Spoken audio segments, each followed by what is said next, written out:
Welcome to the latest edition of the Celtics Rundown live stream here on the 5 Reasons Sports Network. Back again, a good friend of the program. You know him, you love him, from WEEI. It's Justin Turpin. Justin, thanks for taking the time. Anytime, Bobby. Always happy to hop on and chat.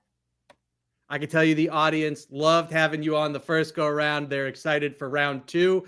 And so we start with a rather underwhelming game last night. Of course, 5 Reasons Network, Justin, is based out of Miami. So there might be some Heat fans joining us along the way, whether they want to engage or not puff their chest out. They were thrilled with the result of what happened at TD Garden yesterday. In your opinion, does returning from a long road trip tell the story of what happened last night, or was there more than that stood out to you? I mean, it's hard to say it doesn't when they're now 0-5 when returning from a game or a road trip that's longer than 3 games. So, yeah, I would say it does a little bit, but it also doesn't help when you shoot 12 of 43 from 3 and Jason Tatum shoots 4 of 17. That's not going to happen many nights. And granted, Miami's been playing well, so shout out to the Heat fan on here because they've been playing well. I mean, they've been surging. They lost 10 in a row. They've now won 6 in a row. So they've been much better. And obviously, you were without Drew Holiday, Kristaps Porzingis, and Al Horford. That plays into it. So I think it's coupled with like a bad defensive night, getting reacclimated, coming back from a long road trip, which we've already seen has been a problem for this team. And it really is a problem for every team in the league. And then also just being shorthanded. There's a lot that played into it. And the reality is they weren't going to go into the postseason riding a 16-game win streak. Like that just wasn't going to happen. It's only 5 teams in Celtics history have accomplished 16-game road trips, 16-game win streaks. I can't imagine how many have actually went into the playoffs. I didn't go that extensively, but it's only happened 5 times in franchise history. And the franchise has been around for 75 years. They weren't going to get a 16-game win streak going into the postseason. No, like the idea of it's not mathematically impossible for them to catch up to Cleveland, but it's highly improbable and just not realistic, quite frankly. And I think to your point there, that really was the big takeaway for me last night is that the Celtics, when they come back from these long road trips, especially when they do well, their plus minus rate it's right around -10. Sean Grande posted it after the loss last night. So for them to plummet all the way to double digits on the negative side of things in these situations, it's the only context you'll find it within this season for them. So I do think that by and large, it speaks to the Celtics. It's a 6-game road trip. That's why I was kind of hoping last night you lean into the stay ready group and you hope those guys bring you some juice. But Shireman, with his opportunities, he didn't shoot it particularly well. No one really brought that energy. Like you said, some of the guys didn't play at all. So that also takes away from your second unit options and what you can go to. But to be long-winded here, Justin, credit Miami, which is now a 6-game win streak. And I don't know about you, I'm much more intrigued by the prospect of developing their young talent than blowing it up for Kevin Durant at this stage of his career. Oh, for sure. And you and I were talking about it last night when we were just watching there. Like Larson looks great. Like he looks like a player that you have for the foreseeable future that you can kind of build around a little bit. Obviously, they're going to need help. They're going to want some veteran presence in there. They're going to want to go out and make a splash because last time they went in, or the whole Dame thing kind of failed.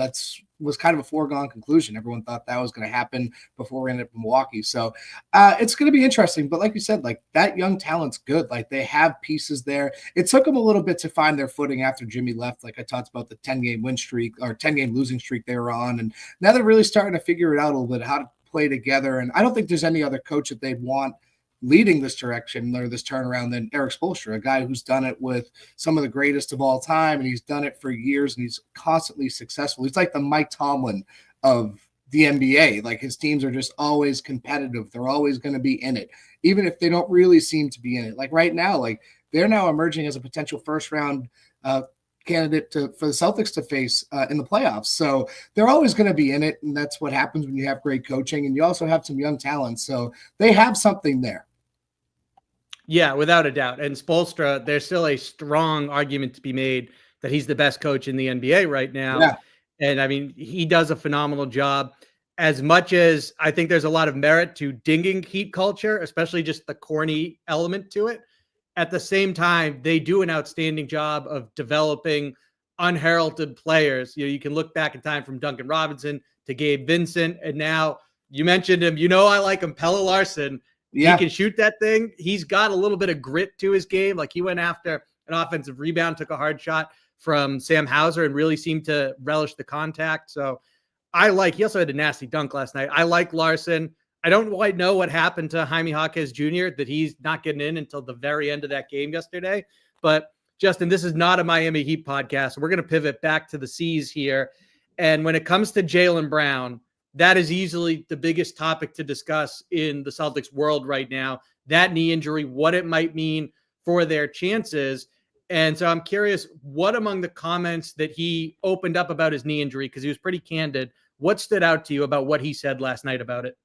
Yeah, there were two in particular that really jumped out to me. The first one was saying that he had to come to grips with not being himself at times for the rest of the season. It kind of felt like he said he'd had to come to grips with that, which was a little bit alarming because that seems like it's something that's not really going to go away. The second one was that he's been seeing specialists, because that implies that, oh, maybe this is more than just a bruise. So it made it sound, I mean, he didn't really seem too confident knowing what it was, to be honest. Like, he was asked if it was a gradual injury. He's like, yeah, I think it was gradual. Like, he couldn't really pinpoint anything.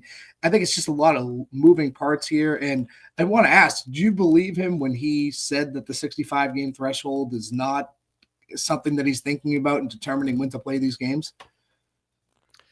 It's tough. I wonder if, because we talked about his chances as well of getting on one of these All-NBA teams, and it's a borderline case. It's not like he has a contract on the line like he did when he qualified for the Supermax before, because he got an All-NBA spot on the second team. And the Jaylen Brown that we know has always been team first, and I think cares more about championships. So is it oftentimes and pretty common that it's human nature? The individual might say the right thing publicly because he can't come out and say, hey, or it doesn't feel like. I think in this day and age, people are more accepting to an extent. Granted, this fan base is pretty rabid, but like, I think it's easier to accept Jason Tatum being like, the MVP means something to me. I want that award. If Jaylen Brown was like, being on an All-NBA and what that does for my legacy, that matters a great deal to me. No one should knock him for that. And anyone that does, he should be able to dismiss and not let that bother him. So I look at all of this, and I don't think that Jaylen Brown is at a point, and maybe it was something he wrestled with, Justin, but I don't think that the 65 game threshold qualifying for an All-NBA spot is something, if he didn't believe he could be out there playing and should be on the court on a given night, I don't believe he would do so just to qualify. I do look at it two ways, because I think he is a very prideful individual. So he's somebody that cares about the legacy that he's leaving, especially within this franchise. And when you're talking All-NBAs right now, in the short term, it's like, oh, great, he was third team All-NBA. Did they win the championship? That's all everyone cares about.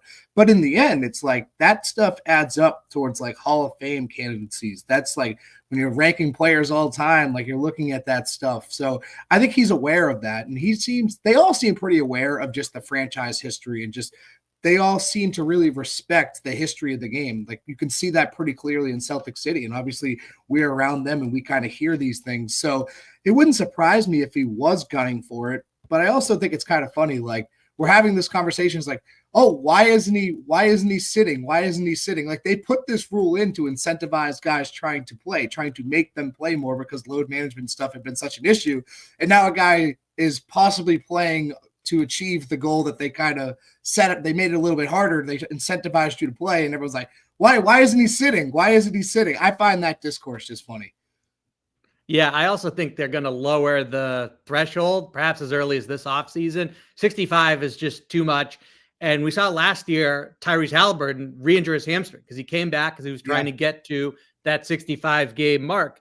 And so I think that needs to change. I think it will in short order, again, for probably as early as this summer, if I had to guess, because it's too high. And so far we've seen ultimately more negative than positive, and fans and talking heads, casual or not, they still complain about load management and stars not being out there often enough to their liking. So it really, for my money, has not accomplished anything positive. So with Jaylen Brown, I mean, I'll counter with this, Justin, because I totally agree with everything you said. At the same time, and all that matters is how Jaylen Brown sees all of this. But Drew Holiday is a 0-time All-NBA selection, Hall of Famer or not. Al Horford, one-time All-NBA selection. You think he gets in the Hall of Fame? Yeah, both of them. I think 1,000%.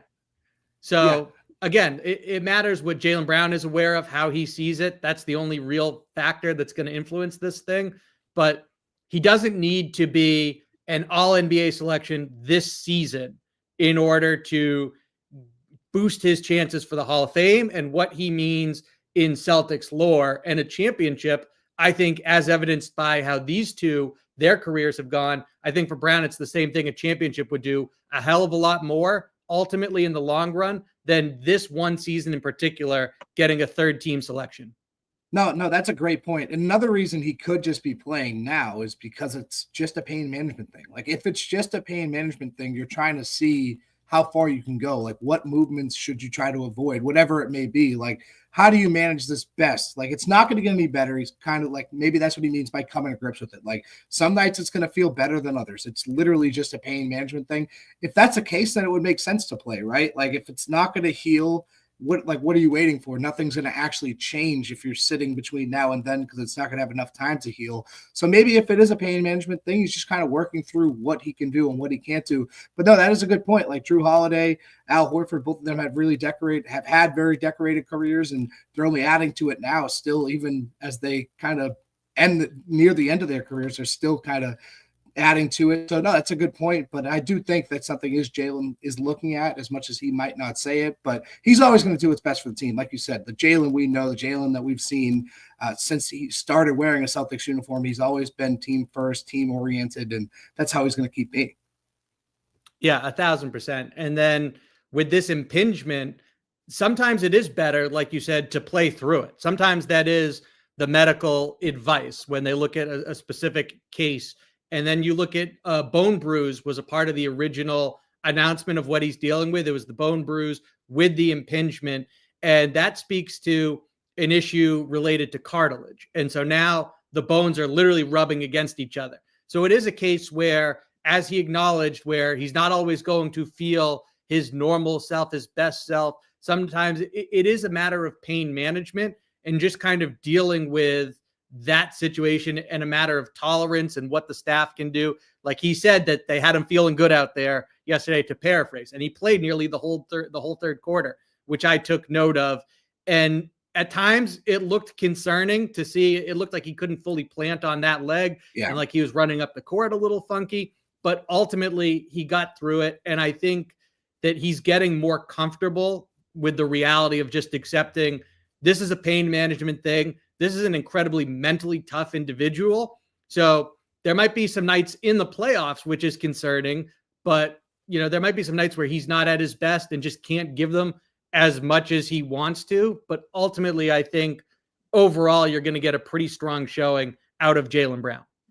And the playoffs start April 19th. We're still over 2 weeks away. So a lot can happen between then and now. It doesn't sound like it's something that's just going to clear up, though. You know what I mean? It's not something that's just going to go away. This is something, at least from what it sounds like, from hearing from Jaylen, that this is something that's going to be lingering throughout the postseason. At this point, it's like there's no erasing it. It's just going to be part of it. Like you said, it's just a matter of how much can he do on a given night. And even last night, like at times, like you said, looked like he was uncomfortable, jogging up the court a little bit weird. He was wincing a couple times, but he was still pretty damn good. He was efficient shooting the ball, except that 1-3, that like semi-transition 3 in the fourth quarter. Like that was a little bit of a force, but other than that, he was great. Like it took him a little bit to get going, but he had 9 rebounds, had a couple of assists in there, shot 50%.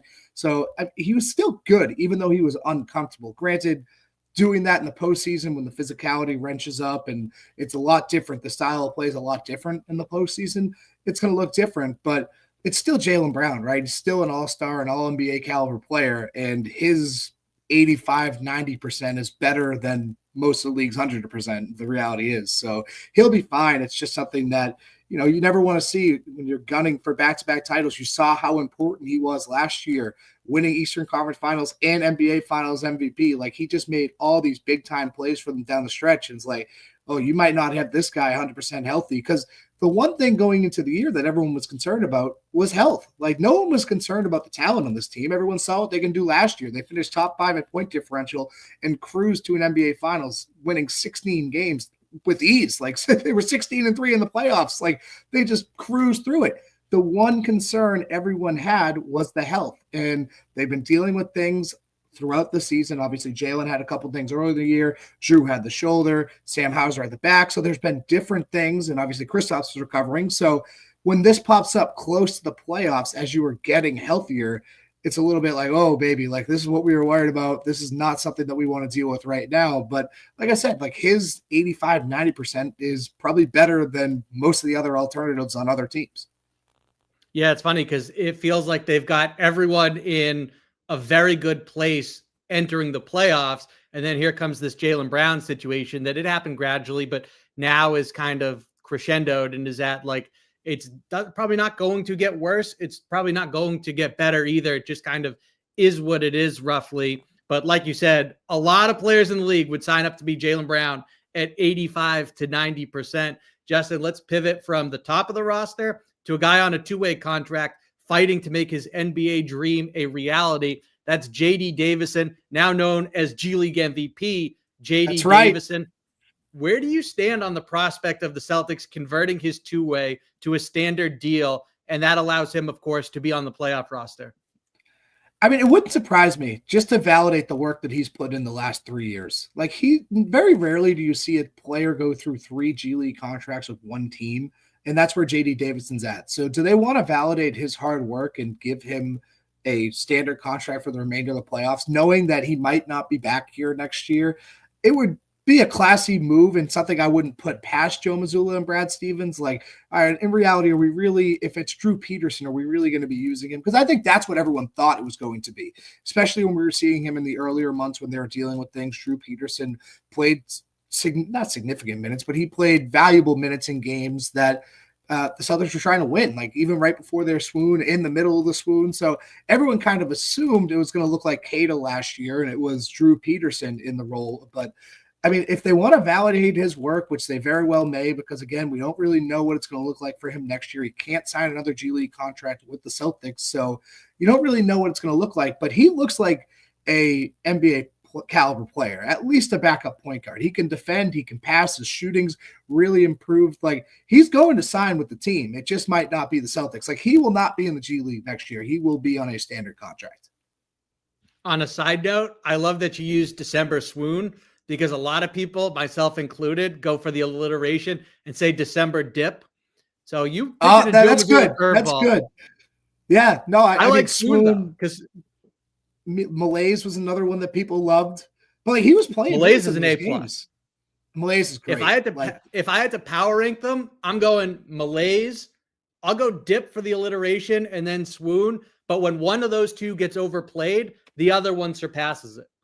Like, skid's just overused. Like, everyone uses skid. Like, we don't want to use that. We're trying to get more creative. But I mean, like I said, in that time, like if you asked me this a couple of months ago, and JD's been playing great all year in the G League. Obviously, he won the MVP award. You have to be good all year to win that. So, I mean, he's been great all year, but it's just we didn't see him much at the NBA level. We still haven't seen him much at the NBA level. I know we got some run last night in garbage time. They turned to him in Portland last week, I believe it was. So we're seeing him a little bit more, but you know, you're so guard heavy right now. Like, they don't really, no matter what they do, though, no one, like if it's Drew Peterson, he's not going to play either. So, I mean, Cada never played last year in the postseason. Like, it wasn't a thing. So maybe, like I said, maybe they do it to validate him because they understand, like, they already have a plan of what they're going to do. Like, deep down, Brad Stevens and Joe Mazzulla know, like, they have an idea of how things are going to shape up with this roster because everyone's under control. So they have the cards in their hands, except for Luke Kornet and Al Horford, obviously.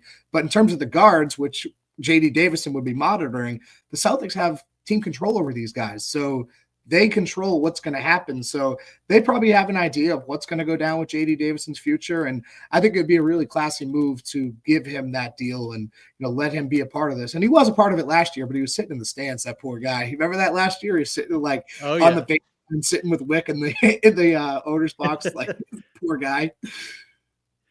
That's got to be so tough right there. Just knowing that, like, you're on the team, that's your dream, but the playoffs are going on and you're sitting with the owner or you're sitting behind the basket. That has to motivate you to some extent, and it probably did for Davison, who comes back. He just keeps getting better and better and better. It's worth pointing out that he's only 22. Jared Weiss of The Athletic reported yesterday when the news came out that he got G League MVP that there is some NBA interest, and that's not surprising because I think he's capable of being a team's third guard. He doesn't turn it over. He gets into the paint and is explosive and can set players up. And so I look at Davison's NBA prospects and I say, I get it. He doesn't shoot well, but he's made strides on that front as well. And between the age and the upside, it's worth at least bringing him into training camp, right?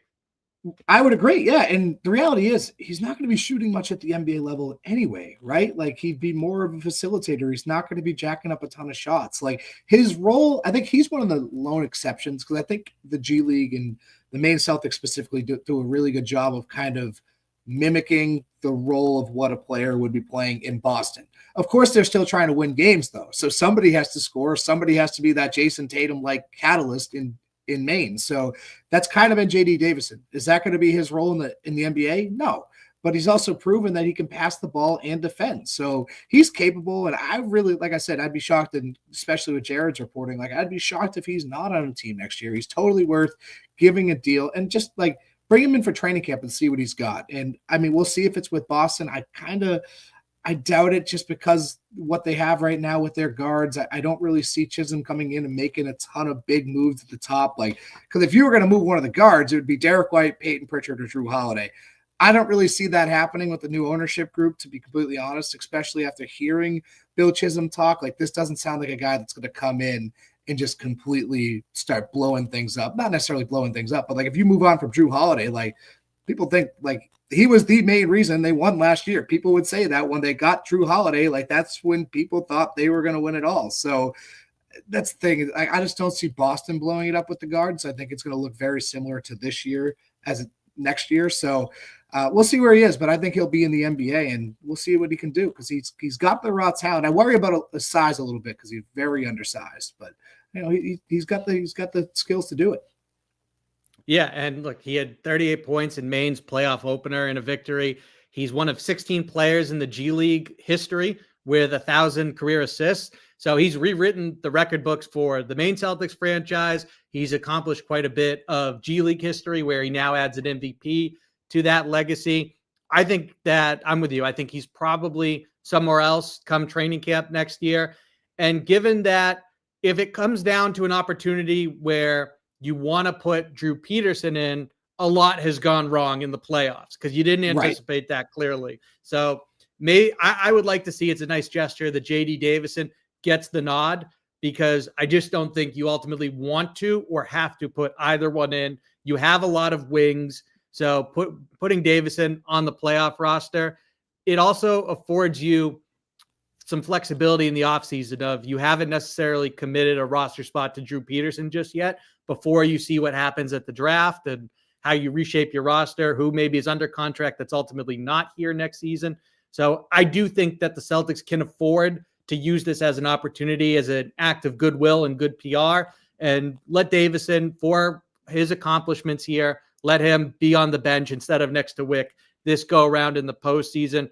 I want to pivot now just into another player who we talked about yesterday during the game, might not be here next season either. And that's because he has potentially at least priced himself out. Certainly if he wants to go to the highest bidder, which is his prerogative, but that is Luke Kornet. Just talk about what you've seen in terms of the growth that he's made this season.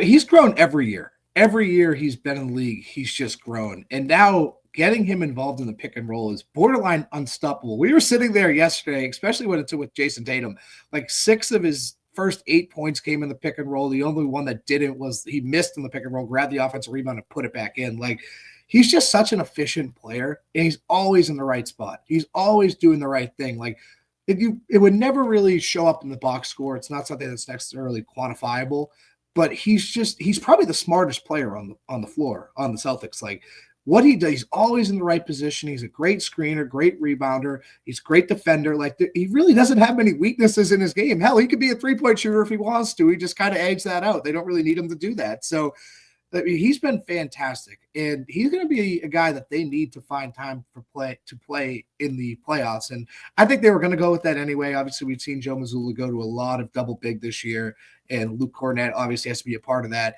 going forward into the postseason. But it's amazing just how much he's grown. Like It's funny too, because everyone probably thinks he's just this big goofball because he's always doing these running up the court, dabbing, he's barking, like speaking in Spanish after games, talking about like dogs. Like, probably think he's just a big goofball, but like he's a damn good player. And I'd be shocked if he's here next year just because he's now like he's maxed out. Like he is going to get paid, and he's turning 30 this summer. He probably doesn't have many more opportunities to cash in. And who knows? Maybe he doesn't want to go. Maybe he's like, I want to stay here. The Kristaps is going to be off the books the next year. So maybe he's like, hey, maybe I'll take that starting gig and I want to stay in Boston, doesn't want to move his family. He's got young kids and maybe that goes into it. But I also look, it's like you can cash in this summer and you don't really have many more opportunities to do it. So he's going to be, if he does leave, obviously he's going to be a starting center somewhere.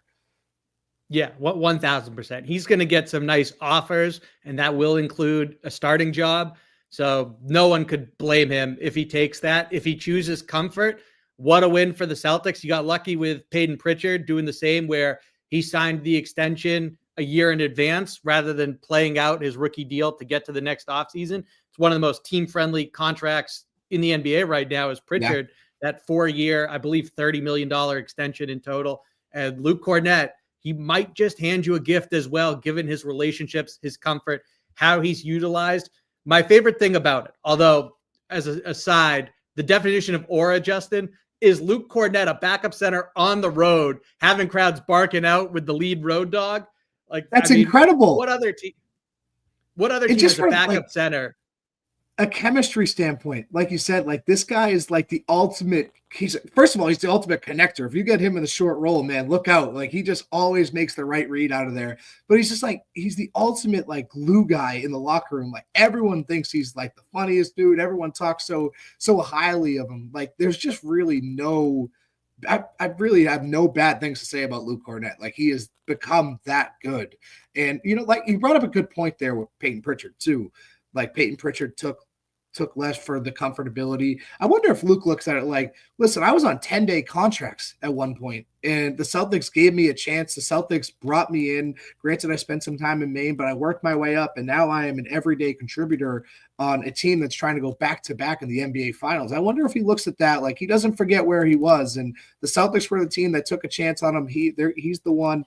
They're the ones that helped him grow into the player that he is now, and I mean, I don't know. Maybe he doesn't look past that. And he looks at, like I said, like Kristaps coming, his contract expiring in the near future. Like, hey, I mean, I'm only turning 30 this summer. I can definitely still start when he leaves. And maybe he just loves it here. He loves the teammates. He loves just the city. He loves playing at the Garden. So I don't know. I thought that Pritchard thing is interesting because I can definitely see that kind of playing something similar. But obviously, if he wants to go out and go chase the bag, he's earned that for sure. Certainly. And that is the hope of him staying, is he looks at it and says, I am happy here in this situation. Every box is checked for me, except for being a starter, but that could come. And at times I get it, especially as we continue to pace Horford and Porzingis.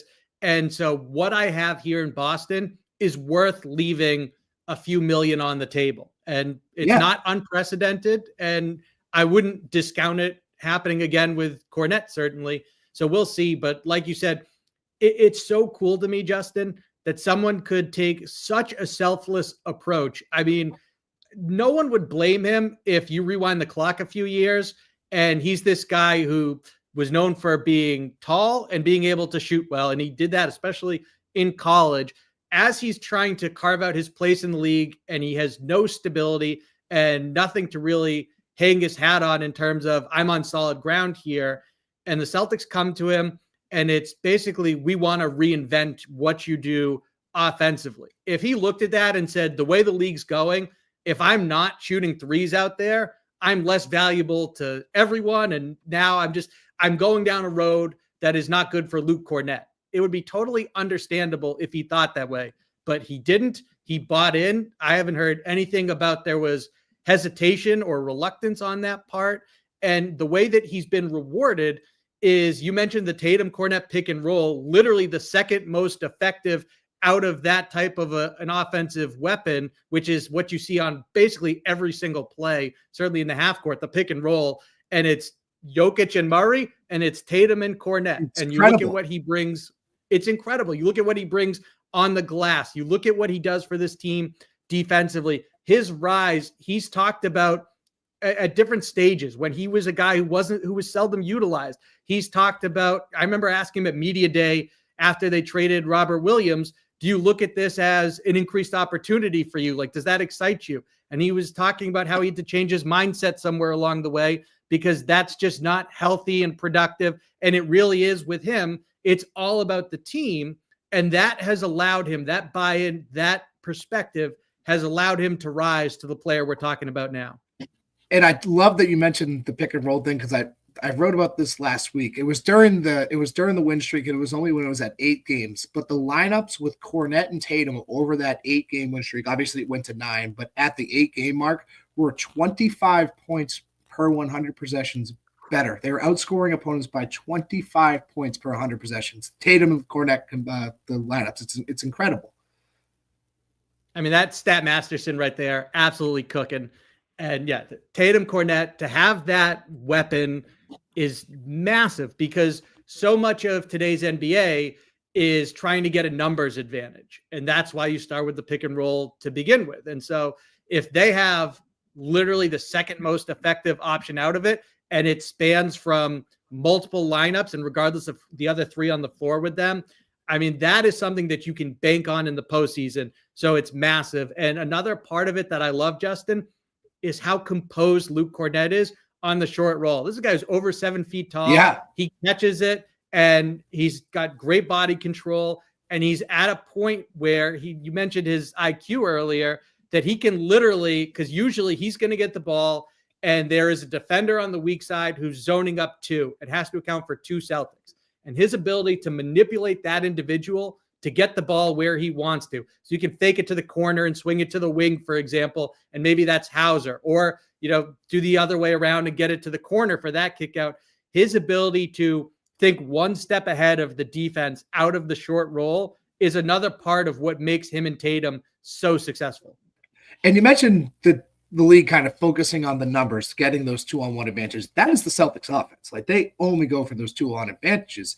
Not only, but that's their primary offensive attack, going for the 2-on-1 advantages. So when you have a guy that's a lob threat, or that you can put in the dunker spot and effectively space the floor, that is so important in creating those 2-on-1 advantages. And I give Joe Mazzulla a lot of credit for this. And this is part of the reason that Luke Kornet is like a perfect player for their Joe Mazzulla offense, is because he really helped this team understand the importance of spacing. And I think you've seen that now with even the way Jason Tatum plays, using his gravity in the team, using their space and punishing teams. And granted, it helps when everyone on the roster is essentially a league average or better 3-point shooter. That helps when you have guys like Al Horford and Kristaps Porzingis and Luke Kornet, those bigs that are really versatile, that can pull a defense, stretch a defense in different ways. It's so important. And that's why I think Luke Kornet's really kind of like a curveball, right? Because you're going 5 out sometimes. Like, you usually have guys in the dunker like Drew Holiday or Derek White, whatever it is. But like what Luke Kornet does, it's completely kind of separate than the other bigs. So it's kind of like a curveball. It's a little bit different. Spaces the floor different, gives the team a different look. And when you have guys that are so smart when reading those advantages, seeing those real quick, reading a coverage and just exploiting it. Like, Luke Kornet is one of the best in the game at it, and we see it all the time in the short roll. It's incredible how much this team now understands the importance of spacing and how they all work together. It's almost like they're almost on the same play, because they don't on the same page. Like, they don't necessarily run a ton of plays per se. It's more so sets. They run the sets and then they exploit different defenses that way. So it's just incredible. And I think Luke Kornet is a really good example of how much everyone understands the importance of spacing, just because of the way he's able to do it in different ways. Yeah, well said. It's all about reads, and the Celtics, they have different options. So the defense, if they do this, we do that. And then it's just about quickly reading and reacting to that, and everyone being on that same page. And when you have guys that have been together for a few years now, in most cases, you get that synchronicity. And so it's great to see. I might have just made up a word or mispronounced one. Oh, that was pretty good. You had me nodded. I was like, wow, that sounded good. Right. Thank you. So that synergy certainly is an advantage for the Celtics going into the postseason. So is the fact that with Kornet, you look at that versatility and that lineup versatility, it applies to the Celtics being able to go double big with him on the floor. And you might size him up and say, there's no way they can do that. But even with Kristaps, they entering last night, at least, they had a 100 defensive rating as a pairing together. And then offensively, something like 106 points per 100 possessions. He just works so well with, regardless of who you throw him out there with, that again, that's a reason, again, why the Celtics can pace their top two bigs and continue to be versatile and kind of dictate matchups and what the other team has to do. Right. He's going to be a key to whatever they do in the postseason. Like, he's going to be on the floor, and he absolutely should be. And it's funny, like, we're sitting there watching the game last night. It's the fourth quarter. Granted, they were without two of their bigs with Al and Kristaps, but we're like, yo, when's Jason Tatum coming back in? Wait, when's Luke Kornet coming back in? We're tracking in the first quarter the plus minus of the Celtics on the non-Kornet minutes. Like, that's the point of which we're at with him, is he's that efficient, that effective. It's really cool to see, because he's just a good dude too. Like, that's something like he's easy to root for because he's a genuine guy, a really good guy. And he puts the team first, even when he was, like you said, he was reinventing his game. Like, he could have said no. He could have been like, I need to be a 3-point shooter. Look, Al Horford kind of went the opposite direction, right? Like, you could take his total 3-point totals from his first 3 years in Atlanta. He probably matched that in a game 3 or 4 times this season alone. Like, he wasn't shooting threes.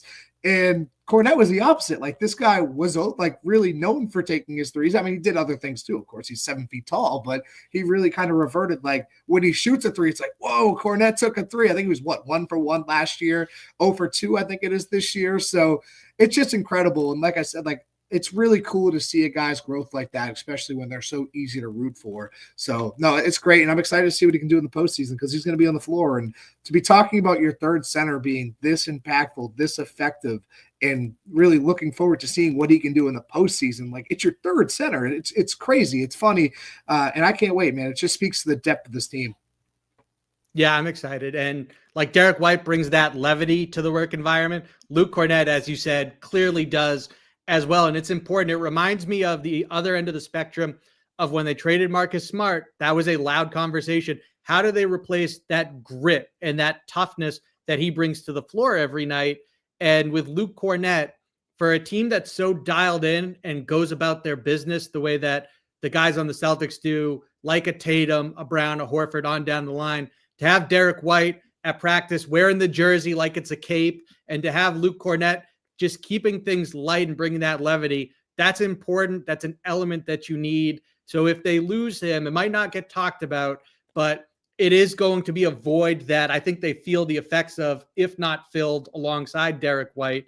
So hopefully with Luke Kornet, he's able to show out in the playoffs. And that's when people who aren't as dialed in on the Celtics backup center and what's going on with him, why should they be? Table, 1,000%. Why should they be? I mean, that's the thing with this team. It's incredible. Like, if you look at the top 6, and I've done this before, and I don't have the numbers off the top of my head, but you look at their all-star selections combined, their all-NBAs, they're all defensive teams, like all of that combined, and then yet we're sitting here talking about the third center. It's crazy how deep this team is, and that's what makes it so hard to pick against them, like looking towards the playoffs. Just look at what they've done over the last 2 months as well. I mean, everyone knew what they were capable of, and you're seeing why, this team is just so good, and they all play so well together. And that's the thing too, is we've seen, teams that are very talented before and have it not work because they're not selfless enough. They can't make it work. They can't play off each other. Like, you have 9 guys in the top 9 here. Like, obviously the top 6, Peyton Pritchard, Sam Hauser, Luke Kornet. Those 9 can, no matter how you mix and match them, they're effective. They can all play together. And it brings this a whole other element to this team that might be overlooked and forgotten just because of how talented they are. But just because you have talent on the floor doesn't necessarily guarantee wins. Like, you have to make it work. You have to be on the same page. And these guys do an outstanding job of doing that. And I think Luke Kornet really embodies that.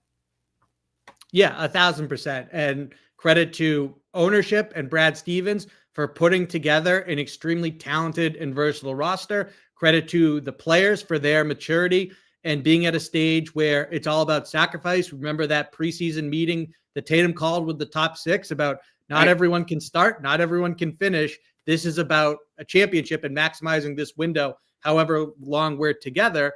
And then you credit Joe Mazzulla and the Celtics coaching staff because they have maximized an extremely versatile roster. And so what you get is a team that wins a title and steamrolls their way through the entire campaign, regular season and playoffs. and they might be the 2 seed this year in the East, but I think most people think that if they square off with the Cavs in the conference finals, the Celtics are the favorites. I think the Celtics win that series, certainly, and that most of the money in Vegas will go in on the Celtics.